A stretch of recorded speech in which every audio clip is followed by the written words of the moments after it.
Let's start by explaining that the BLDC motor in air conditioning equipment can be used in both the indoor unit, evaporator, and the outdoor unit, condenser. 1. The BLDC fan uses 5 wires, as the motor's coil power is done inside the casing through a separate internal electronic board. 2. These 5 wires, usually identified by specific colors, have the red wire as the continuous high-voltage power supply, with about 300 volts, when the network supply is 220 volts. 3.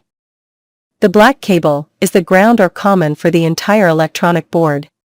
You can check the presence of the power voltage with the energized card by placing the red multimeter probe on the red cable and the black probe on the black cable. 4. The white cable is the power supply to the internal electronic controller of the BLDC fan, usually powered with 15 volts.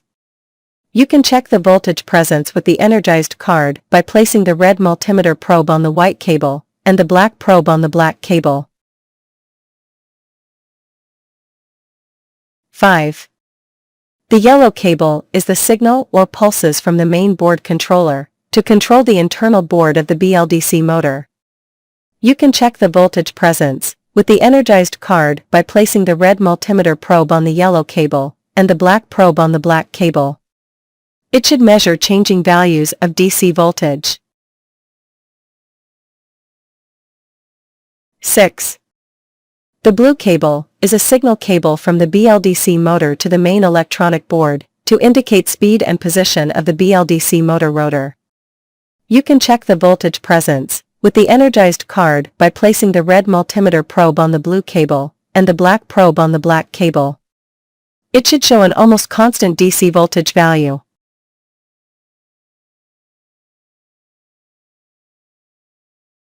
7. The procedure to test the BLDC motor is to disconnect the power supply, visually check the status of the BLDC motor connector for false contacts, clean the connector if necessary, and then retest the equipment. 8. Without electricity, when disconnecting the BLDC fan from the indoor unit, an initial check can be performed to see if the internal fan controller is shorted.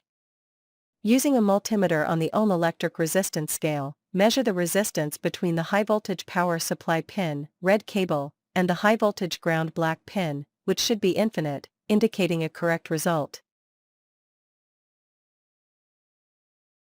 9. On the buzz or continuity scale, there should be no continuity between the black cable and any of the other remaining cables. 10. If all the above tests pass, it is recommended to check for blockages and free rotation of the motor with it disconnected, and without the turbine to rule out problems. The fan motor can be removed, its casing opened, and the power supply effectively checked inside the motor. Visually inspect the internal electronic board of the BLDC motor for anomalies, and check the continuity of all cables from the fan connector to the motor's electronic board input. 11. Furthermore, resistance measurements should be taken with a multimeter from the high-voltage supply, red cable, to each of the outputs to the motor coils. All measurements should be equal. This procedure should be performed with the red multimeter probe on the fan's red cable and the black probe on each output of the internal BLDC fan board, and then the same procedure with the multimeter probes inverted. If any measurement yields different values, the control board may have problems. Repeat the same procedure, now between the ground or black cable and the UVW outputs. All measurements should be practically equal. 12. When problems are detected on the BLDC internal electronic board, focus on the IPM controller of the board, which can be replaced with one of the same reference. 13.